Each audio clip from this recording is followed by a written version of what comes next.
Here's your wrestling news for March 10th, 2021.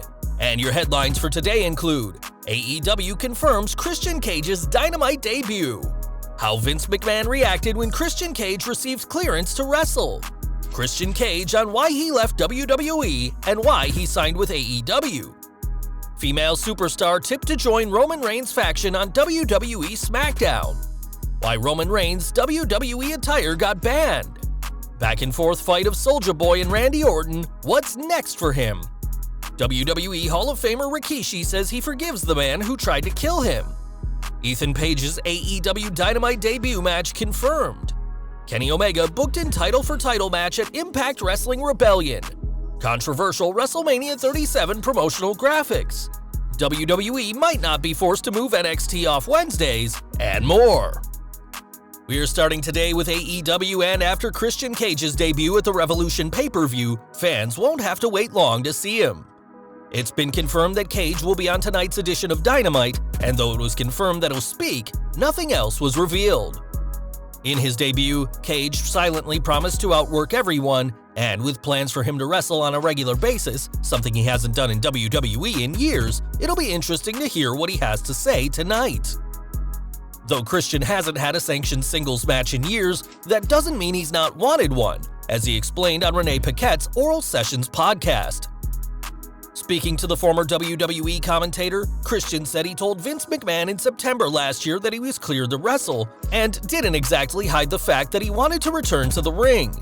He said, "I kind of floated it out there before that to Vince that I had been cleared. You know, he was very happy about it. We had a couple of good conversations about it." Though Christian was cleared, he knew he wasn't ready for a full in-ring return. As he explained, "I knew that I still wasn't ready to get back at that point.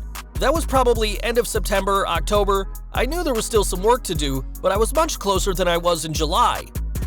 By July, Christian is referring to his unsanctioned match with Randy Orton, which quickly ended thanks to a Ric Flair low blow. Now in AEW, we don't know what the future holds for the former world champion, but what do you think of this? Would you have preferred to have seen Christian remain in WWE? Let us know in the comments. Christian Cage is just the latest name from WWE to leave for AEW, following in the footsteps of the likes of Chris Jericho, Brody Lee, and Jon Moxley. In that same interview with Renee, Christian admitted that the possibility of leaving for AEW wasn't something he'd thought about earlier this year, and that he had no plans to leave WWE when he returned during the Men's Royal Rumble match. Cage added that it was actually Jon Moxley who helped sway him into leaving WWE. As he explained, "He talked to me and had his opinions. It made me think that maybe I'm doing myself a disservice if I don't at least explore all my options at this final stage of my career.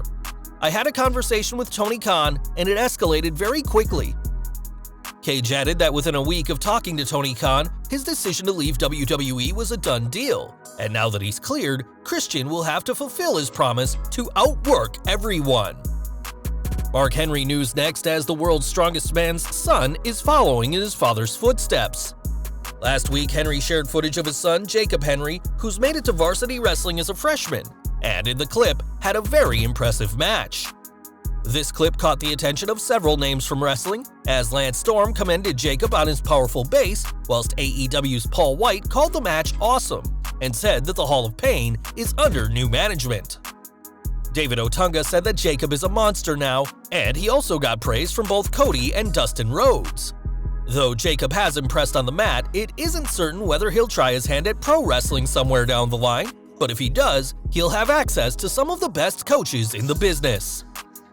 For the past half a year, Roman Reigns has ruled over SmackDown with Paul Heyman and Jey Uso by his side, but there's always room for another seat at the table.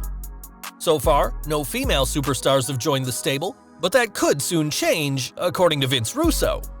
Speaking on the latest edition of Writing with Russo, the controversial writer called adding Raw's Naomi to the stable a no-brainer, saying, "That whole Samoan family and the roots, the relationships throughout the family, I can't believe they're missing the boat on that."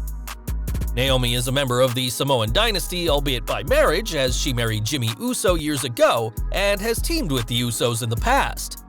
Given that Naomi is on Raw in a team with Lana and a face, there's a lot that would have to change for her to take a seat at the table, but it's entirely possible that the Glow could turn heel once more and align with her family.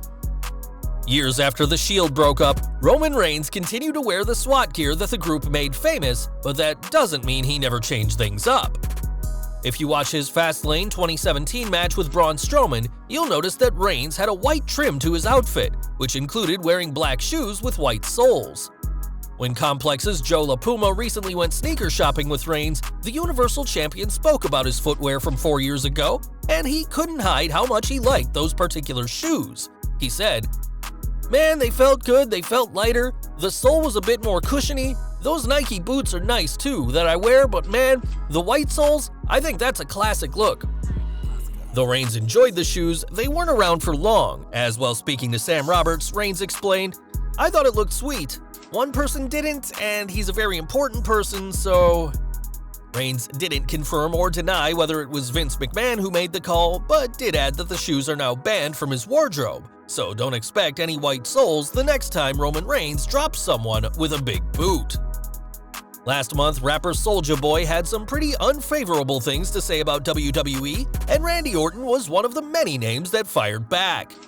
This week, that war of words continued as after the brutal Raw match between Drew McIntyre and Sheamus, Orton called out the rapper, asking if this is fake, and asked, quote, "Which one of you baby mamas do I send the bill to for making you relevant again?"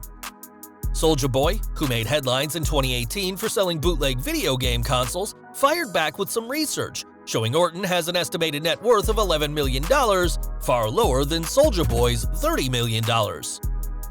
The rapper even told Orton to set a match up, and to be fair, he wouldn't be the first rapper to enter the ring. Orton isn't the only wrestler to call the rapper out, as Alexa Bliss traded some shots with him, and Gerald Briscoe offered to send him to the hospital. And we'll have to see if this match ever takes place. Before he made it as a WWE superstar, Rikishi had a tough time growing up, and at 17 years old, was the victim of a drive-by shooting. This attack left the future WWE Hall of Famer with a scar on his stomach, and the bullet came close to hitting his heart, and now the super heavyweight has spoken about what he went through. Speaking to Chris Van Vliet this week, Rikishi took a moment to address his would-be killer, who was never captured by police, and had some strong words for whoever it is. "I'm going to say this in case I don't have a chance to. I forgive you, man. I forgive you for what has happened to me, for what you have done to me, and I hope you can learn from what has happened." Rikishi added that at the time, he felt like he brought a lot of pain to his own family, who were understandably furious and wanted to find the person who did this to him. It's an incredible show of compassion for Rikishi to forgive the person who nearly ended his life, and we're pleased that the former superstar went on to have an incredible career despite his rough start. At AEW Revolution, Ethan Page was the surprise man during the Face of the Revolution ladder match, and he'll make his Dynamite debut tonight. It's been announced that Page will face Lee Johnson tonight, and that Johnson will have QT Marshall with him at ringside, despite the latter's heel antics at Revolution. Tony Khan was very excited to bring Page to AEW, and time will tell how he does in his Dynamite debut. On tonight's NXT, General Manager William Regal is set to make a series of groundbreaking announcements, and we may already know what they are. We've already reported that one of his announcements will be the creation of the NXT Women's Tag Team Championships, but this isn't the only big thing the general manager will be addressing. Regal's second announcement will be the announcement of the next TakeOver event, which, unlike previous shows, will be a two-night event in time with this year's two-night WrestleMania. That's according to Justin Barrasso of Sports Illustrated, who reported that Night 1 of TakeOver will be aired on the USA Network, with Night 2 exclusive to the WWE Network on Peacock. This will be a first for the Gold brand, and with 2 nights to fill, fans can expect to see plenty of the NXT roster on the road to their next TakeOver event. Back to AEW, and Revolution was a good night for Kenny Omega, who retained the AEW Championship in the show's main event, and could soon be adding another title to his collection. On this week's Impact, Scott D'Amore confirmed that the Impact World Championship held by Rich Swann and Moose's TNA World Championship will be unified at Saturday's Sacrifice pay-per-view, and the winner of that match will face Omega at the Rebellion event on April 24th. The match with Omega will also be title for title, so soon the AEW World Championship and Impact World Championship will both be held by the same person. This is the latest big step in the relationship between AEW and Impact, as either Omega, Swann, or Moose will make history next month. With WrestleMania 37 just 31 days away, fans got their first glimpse of the official WrestleMania poster. And whilst there are many names on the artwork, the bigger story is who didn't make the poster. Traditionally, huge names like John Cena, Brock Lesnar, and The Undertaker have been on the poster, but that isn't the case this year, implying that all three superstars won't be at WrestleMania.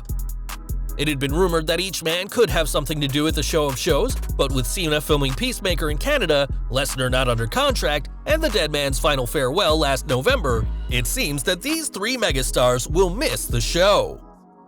Becky Lynch didn't make the cut either, as there's no word on her returning, but surprisingly, Damian Priest is featured on the poster.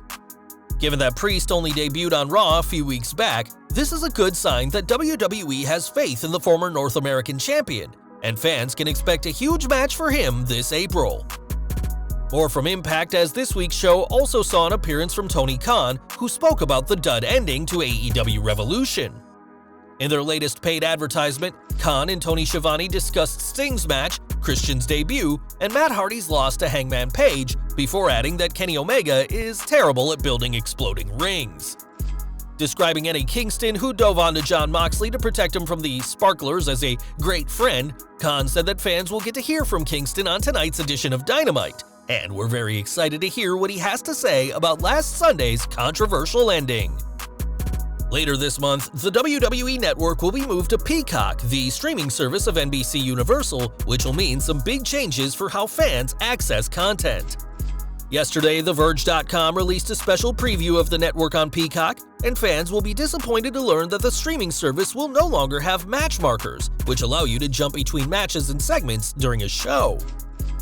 This will make finding the exact match you want to see far more difficult, though a representative for Peacock said that they are working on a visual scrub that will allow people to scroll through a show with a small preview box similar to YouTube.